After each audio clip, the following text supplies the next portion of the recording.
Ndi kulandilani mu dzina la Mbuye wathu Yesu Khristu. Lero ndi tsiku linanso limene Mulungu watipatsa, lachinayi, tsiku lathu labwino limene Mulungu watidalitsa nalo. Tsiku la lero tikakhala tikuona mawu a Mulungu mu nthawi imene tikumbukira imfa ya Mbuye wathu Yesu Khristu komanso mazunzo ake. Ndachitenga chinthu chamwayi kuti tikaunike kwambiri za mzimayi wina otchedwa Mary kapena kuti Maria, amene ndi mayi wake wa Yesu. Mzimayi ameneyu ndi amene akhale chithunzi chathu chimene tiphunzire kwambiri pa moyo wake, makamaka pa gulu lathu lino ngati la azimayi.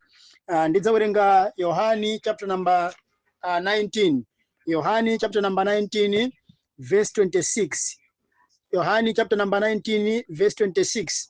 Imene pali mawu ndiwerenga Biblia ya Ingerezi mwini komera mtima 26 to 27. Imene kunena kuti, when Jesus saw his mother and the disciples whom he loved standing nearby, he said to his mother, "Woman, behold your son." Then he said to the disciple, "Behold your mother." And from that hour, the disciple took her to his own home. Ndifotokozereso nchichewa choveka bwino akuti pamenepo Yesu anaona mayi wake komanso ophunzira amene adamkonda atayima pambali choncho, ndipo adanena, "Mayi, iwe uyo tsopano ndi mwana wako." Ndipo adayang'ananso ophunzirayo nanena kuti, "Iwe mnyamata iwe, awo ndiye mayi ako." Tsopano ophunzirayo adatenga mayiwa ngati mayi wake kupita ku nyumba kwake. Ambuye koma mtima odza kudalitsa adetse kulengedwa kwa mawu ake, komanso anthu onse amene akamva mawu amachita chimene mawu Mulungu akufotokoza. Mundilole kuti ndipemphere. Atate, mukalemekezeke, mukatamandike, Mulungu wabwino odzala ndi chikondi komanso mtendere. Ndiye kuthokozani fa chisomo chanu, mphatso ya ulere ya moyo umene mwatipatsa. Tsiku la lero Jehova katilankhuleni, katilimbikitseni, kaperekeni mavumbulutso ochuluka makamaka pamene tikusanthula moyo wa mzimayi otchedwa Maria. Zikomo Yesu kuti mwalola kuti pa gulu la mzimayi lino tikhoza kuphunzira ndi kuphunzitsana ndi kulimbikitsana koposaposa chisomo, chikondi komanso chanjano cha Mzimu Woyera chikakhale pa ife tonse Jehova pa nthawi imeneyi, mu dzina lokhulupirika la Yesu Khristu amapemphera. Amen. Tawerenga mawu a Mulungu kuchokera ku Yohane chapter number 19 verse 26 komanso 27. Pamenepo Yesu anali pa mtanda. Anali pa mtanda wakhomedwa. Zake zikuonetsa kuti palibe tsogolo lonse limene likhoza kumchitikira moyo wake, akungodikira kuti Mulungu amuthandiza bwanji. Ndipo ali pa mtanda paja, ali mululu wathunthu, akunena kuti maso ake adaona mayi wake. Ndipo analankhula mayiwa kuti, "Inu mayi, tsopano mwana wanu nduyu," kunena Yohane amene ndi ophunzira amene adamkonda kwambiri. "Ndiwenso ophunzira, mayi yako tsopano ndi awa." Ndipo ophunzira uja adatenga mayi aja kupita nawo ku nyumba kwake. Ndikufuna tiunjike kwambiri pa moyo wa mayi Maria pamene Yesu anali pa mtanda. Chimene tikufuna kuti tiunike kwambiri ndi chikondi chenicheni chimene munthu wa mayi amene kuti akhale nacho. Chikondi chenicheni chimene munthu wa mayi amene kuti akhale nacho. Chikondi chenicheni chimene chimampanga munthu wa mayi kuti ayimebe ndi banja lake mu nyengo zosamvetsetseka. Chikondi chenicheni chimene timachiona pa munthu wa mayi choyima ndi abale ake mu nyengo zosamvetsetseka.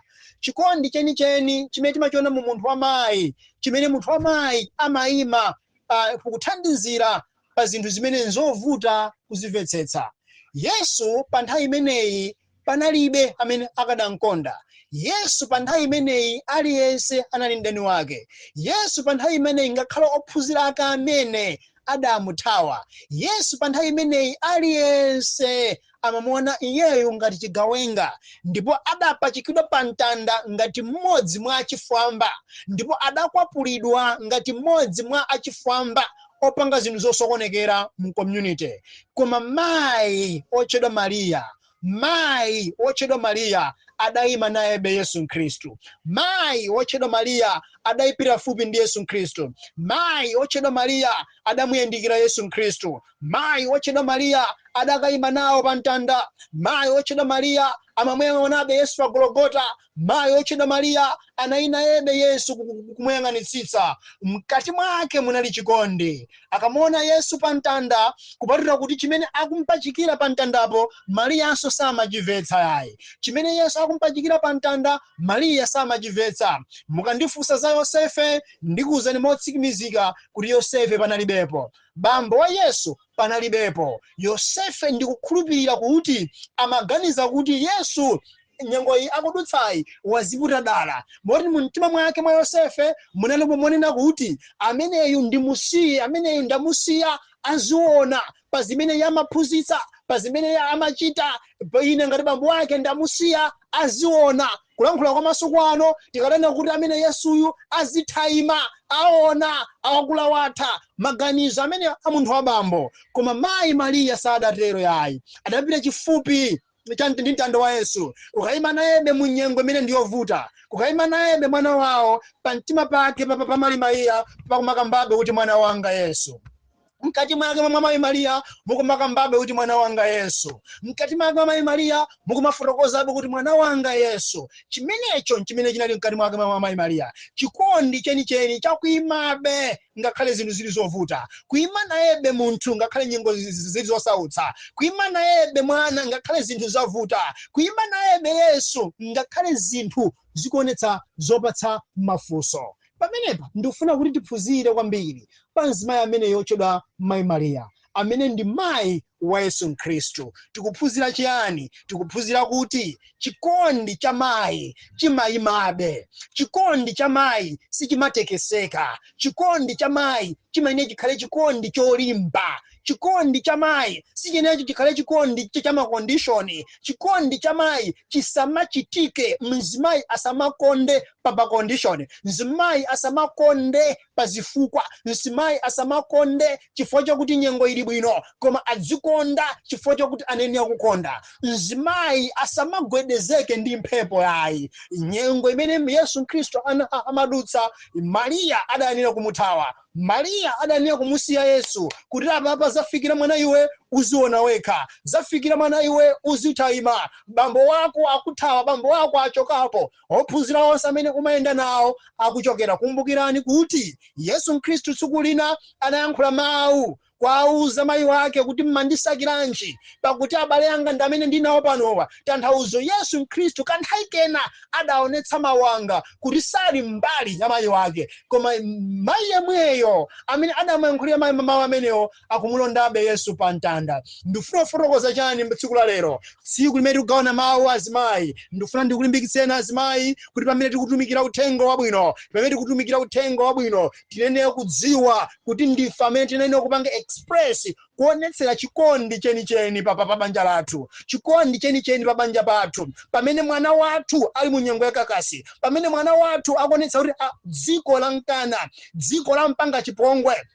Mwana wathu akonera kuti sukulu sakuchita bwino. Mwana wathu akonera kuti akungoledzera. Mwana wathu akonera kuti akungosintha mabanja. Mwana wathu akonera kuti akungochimwitsidwa ndi anthu osiyanasiyana. Inuyo ngati mayi imanayeni. Inuyo ngati mayi mpangeni sapoti. Inuyo ngati mayi mpangeni kava. Chikondi chenicheni chimene chocho cha mayi Mariya. Amuna anu zinthu sizili bwino apangeni sapoti. Amuna anu zinthu sizili bwino apangeni sapoti. Kaya nchidakwa, kaya ndiwosuta, kaya ndikandikhedo lotani, kaya amakonda ngongole, kaya amathawa ngongole, kaya amaputa milandu yotani, kaya amakonda azimayi motani, koma mari ndikulimbikitseni ndi amuna anu ndithu, ndi abale anu ndithu. Chikondi cha mayi Mariya chikhamukhale nacho. Chikondi chokhululukira, chikondi cholimbika, chikondi chopanga kava, chikondi chosamala cha mayi. Chikondi chimenechi mmati muchiphunzira mmatsiku la lero. Pamene inu ndi ine tukambirana ngati azimayi, pamene inu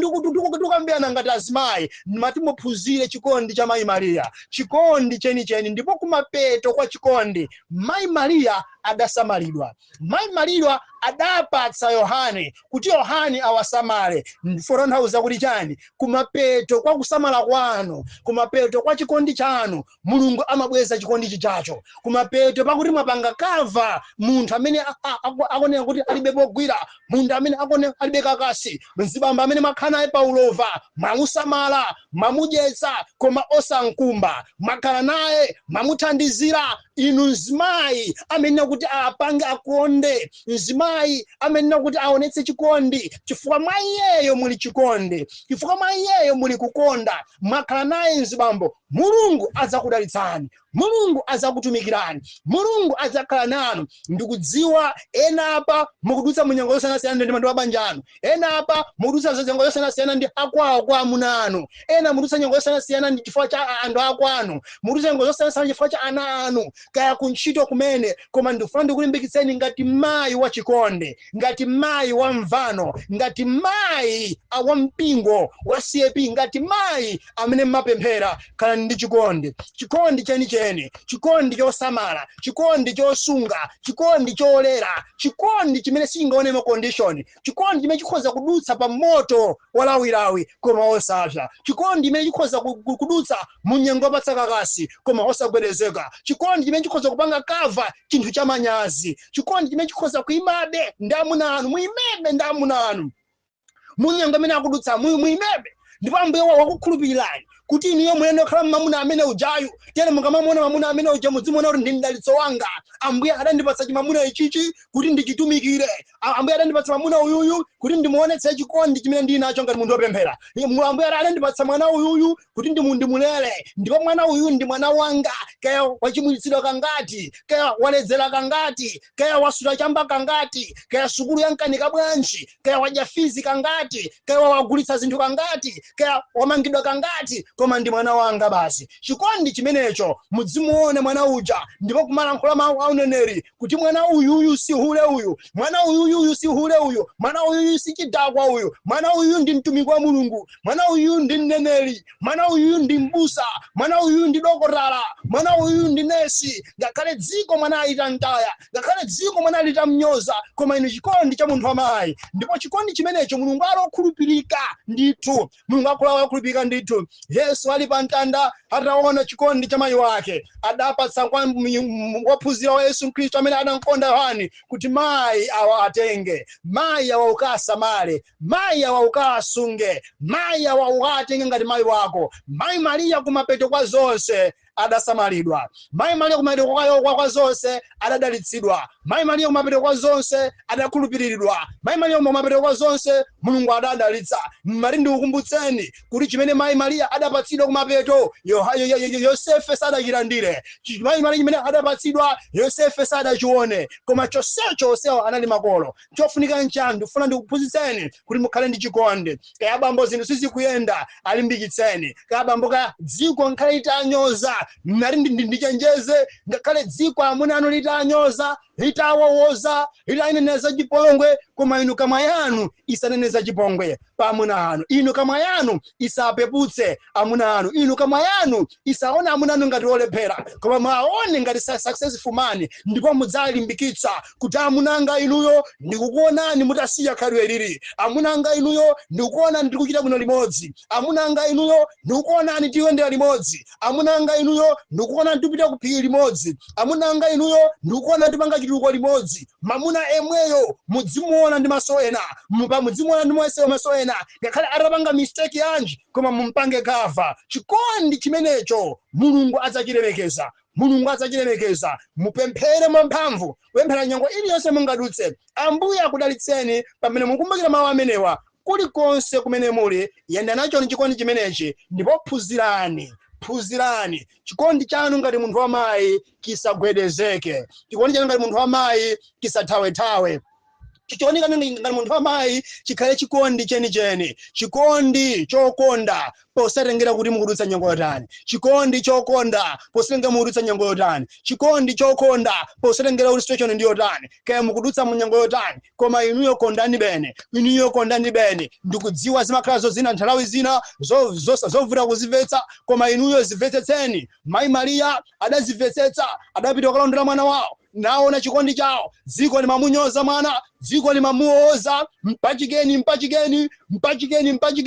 ena akumamubaya munthiti, ena kumuvula zovala, kumung'ambira zovala, ena kumwetsa vinyo osasa. Mayi Mariya alipa akumangonerera, Mayi Mariya akumangonerera. Chikondi chili mkati mwawo, chikondi chili mkati mwawo, chimuoni chili mkati mwawo. Pali nyengo zina zimafuna kuti inu ngati munthu amayi mupange kava ndi chikondicho. Muzipapa nyengo zina inu akhale akwanu atakunenani kuti chizibambo chimene chopanda tsogolo, chizibambo chimene chilibe kukuyo simene ngapite nacho, ngakhale abwezi atakunenani kuti munthu amene usanga uthandizeni, koma inu chikondi chanu chikutetezeni, chikondi chanu chimuteteze. Ambuye akudalitseni kulikonse mene muli. Mundilole kuti ndipemphere. Atate Mulungu wabwino, odzani chikondi umaso mtendere, ndikuthokozani chifukwa cha mawu anu. Kapitirizeni kutitumikira komanso kutiphunzitsa. Jehova kathandizireni makamaka kuti tikaonetsere umulungu weniweni, komanso tikaonetsere chikondi chenicheni ngati azimayi. Ndikulengeza chisomo chodabwitsa ndi mphamvu pa tsiku ili. Jehova, ndikulankhula ndi mphamvu maso ulemerero, ndikulankhula ndi uneneri kuti kadalitseni azimayi awa, kadalitseni azimayi awa. Pali ena Jehova akusaka ntchito, kaperekeni ntchito Jehova. Ena Jehova akudutsa maululu osiyanasiyana, kachizeni Jehova. Ena Jehova akudutsa mu frustrations amene ngosamvetseka, kakhudzeni Jehova. Ndikulengeza mdalitso, ndikulengeza chipambano, ndikulengeza chigonjetso. Nyengo iliyonse imene yakhale ikuzunza mzimayi uyu, ndikunenera Jehova mu tsiku la lero kuti it is over mu dzina la Yesu. It is over mu dzina la Yesu. Ndikuwapanga handover Jehova azimayi onse m'manja mwanu kuti inu Yesu kathandizeni mu dzina la mphamvu la Yesu Khristu amene. Amen.